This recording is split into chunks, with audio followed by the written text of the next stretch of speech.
Walk into any used bookstore, any library archive, any attic filled with forgotten paperbacks, and you'll notice it almost immediately. Before you even open a cover or read a single word, something hits you. A smell. Rich, warm, slightly sweet, with hints of vanilla, almond, and something earthy that you can't quite name. It wraps around you like a blanket, and for a brief moment, everything feels slower, quieter, more intimate. You pick up an old book, bring it close to your face, and breathe in deeply. You don't know why you do it. Nobody taught you to. But it feels right, almost instinctive, as if the book is offering something beyond the words printed on its pages. Most people who love books will tell you that old books smell incredible. Some describe it as comforting, others as nostalgic, and some simply say it smells like knowledge. But if you press them for specifics, they struggle. They can't explain what exactly they're smelling or why it's so appealing. And that's because the answer isn't literary or sentimental. It's chemical. That intoxicating scent of old books is the product of hundreds of organic compounds slowly released as the pages break down over time. It's a story written not in ink, but in molecules, and it's far more complex and fascinating than most people realize. To understand why old books smell the way they do, we first need to understand what a book is made of at its most basic level. A page of paper is not the simple, inert sheet it appears to be. Paper is made primarily from cellulose, a complex organic polymer that forms the structural backbone of plant cell walls. When paper is manufactured, wood or other plant fibers are broken down, processed, and reformed into thin, flat sheets. But cellulose doesn't exist in isolation. Alongside it are other organic compounds, including lignin, a rigid polymer that gives trees their strength and structure, as well as various hemicelluloses, proteins, and residual acids from the manufacturing process. Then there's the ink, the binding glue, the cloth or leather of the cover, and sometimes dyes, coatings, or sizing agents applied to the paper to improve its texture and printability. A single book, even a simple paperback, is a remarkably complex chemical system. And, like all complex chemical systems, it changes over time. The moment a book is printed and bound, the slow process of chemical degradation begins. This isn't damage in the dramatic sense. The pages aren't crumbling or dissolving before your eyes. It's a gradual, invisible process driven by the fundamental laws of chemistry. The long chains of cellulose molecules that make up the paper slowly break apart through a process called hydrolysis, where water molecules in the air interact with the chemical bonds in the cellulose and split them. This releases smaller organic molecules into the surrounding air, molecules that your nose can detect as distinct aromas. At the same time, lignin, which is present in higher concentrations in cheaper, less processed papers, undergoes its own breakdown through a process called oxidation. When lignin oxidizes, it produces a particularly important compound called vanillin. If that name sounds familiar, it should.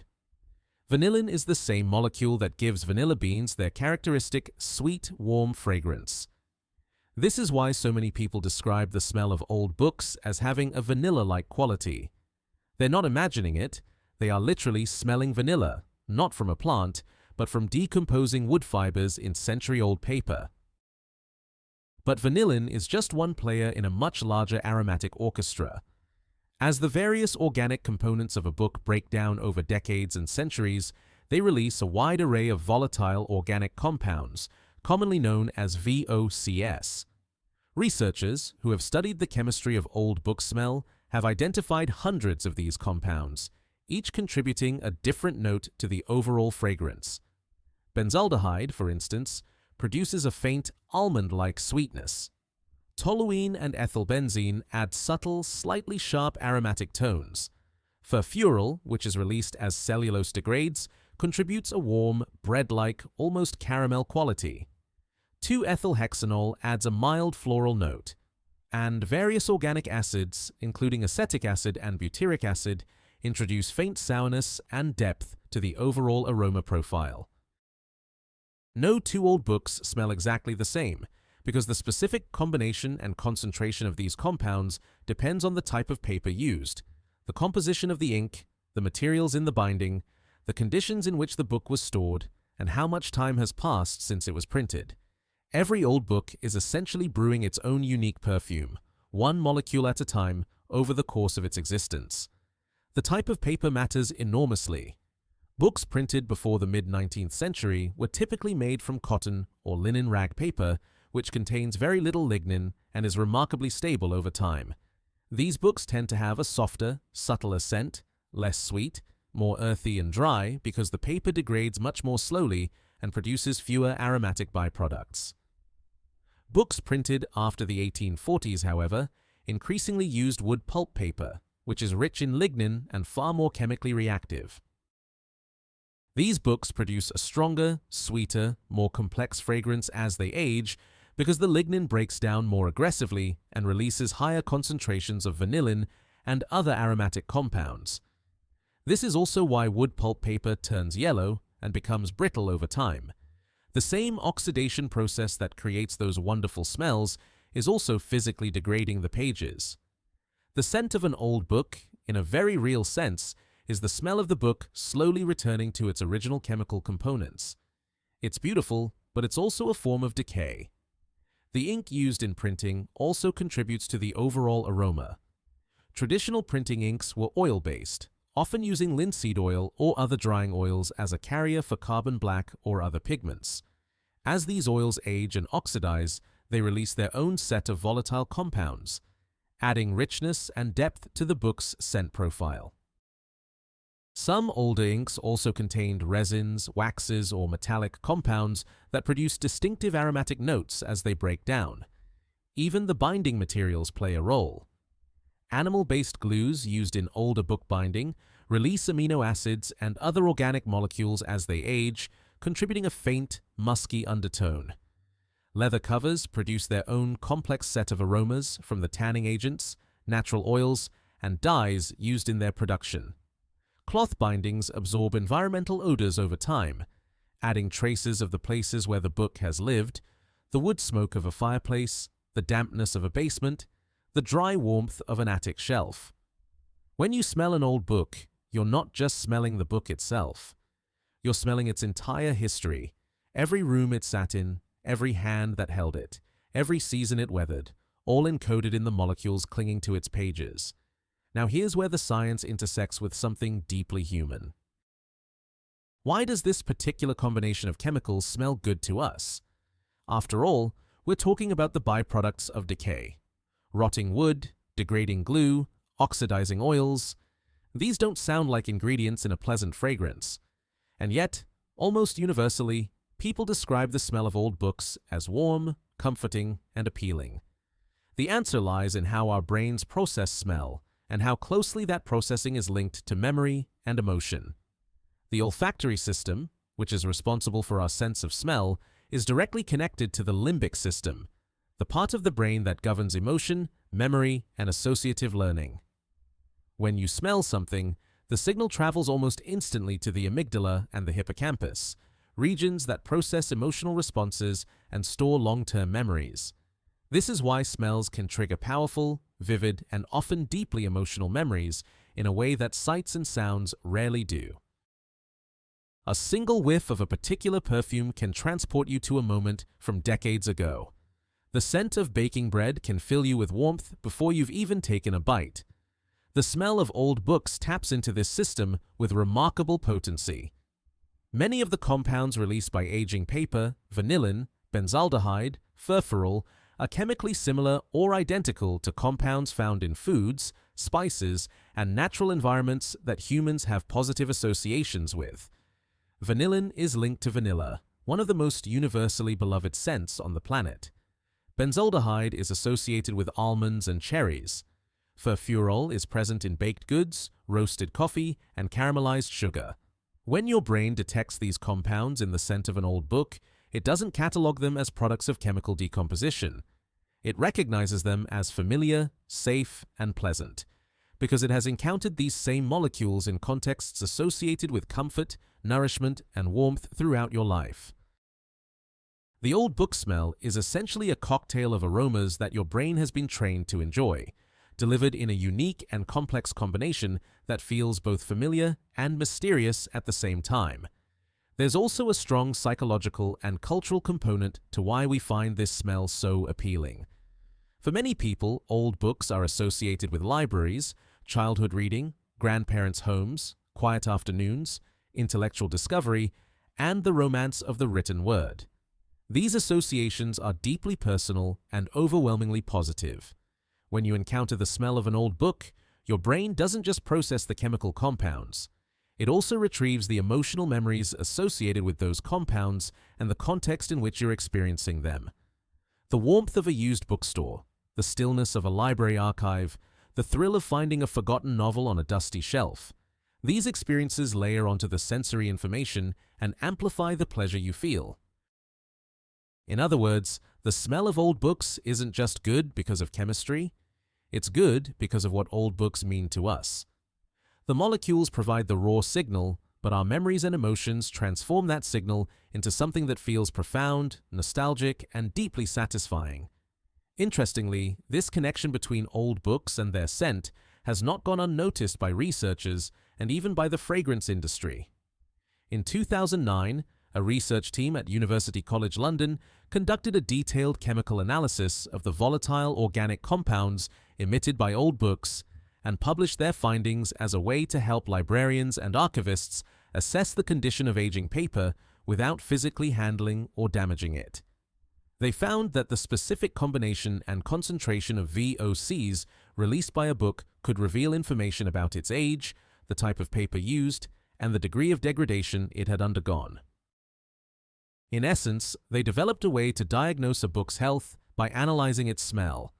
This technique, sometimes called material degradomics, opened up new possibilities for preserving rare and fragile texts by identifying which books were most at risk of further deterioration. Meanwhile, perfumers and candle makers have attempted to capture and replicate the scent of old books in commercial products. Fragrances with names like Paperback, In the Library, and Old Book have appeared on the market, blending notes of vanilla, wood, amber, musk, and subtle sweetness to evoke the experience of holding a well-aged volume. The fact that there's a market for this scent tells you something about how powerful and how universally loved it really is. It's also worth noting that not all old book smells are created equal, and not all of them are pleasant. Books that have been stored in damp or poorly ventilated environments can develop musty, moldy odors caused by fungal growth on the paper and binding materials. Mold produces its own set of volatile organic compounds, including geosmin, the same molecule responsible for the earthy smell of soil after rain, and various musty-smelling alcohols and ketones. While a hint of earthiness can add character to an old book's scent, excessive mold growth produces an overwhelming, unpleasant mustiness that most people find off-putting. Books exposed to cigarette smoke, water damage, or chemical pollutants can also develop sharp, acrid, or sour odors that override the naturally pleasant aromas of aging paper. The ideal old book smell, the one that people rhapsodize about, typically comes from books that have aged slowly in dry, stable environments where the chemical degradation has been gentle and even, allowing the full spectrum of pleasant volatile compounds to develop without being overwhelmed by the byproducts of neglect or damage. There's a bittersweet truth hidden inside this entire discussion. The reason old books smell so good is because they are slowly falling apart. Every molecule of vanillin that reaches your nose is a molecule that has broken away from the paper's structure.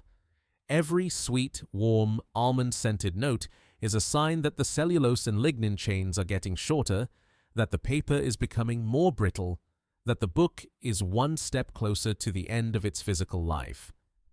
The scent we find so enchanting is, at its molecular core, the fragrance of impermanence. It's a slow, graceful form of decomposition, more poetry than rot, but decomposition nonetheless. This gives the smell of old books a deeper emotional resonance for those who think about it. You're not just smelling paper and ink, you're smelling time itself, the accumulated passage of years and decades written into the chemistry of every page. And perhaps that's part of why it moves us so deeply. We recognize, on some level, that the things we love don't last forever, and there's a beauty in experiencing them as they age, as they change, as they slowly give themselves back to the world. Modern books, by contrast, are increasingly printed on acid-free, lignin-free paper designed to resist this kind of degradation. They will last longer, stay whiter, and remain structurally sound for centuries.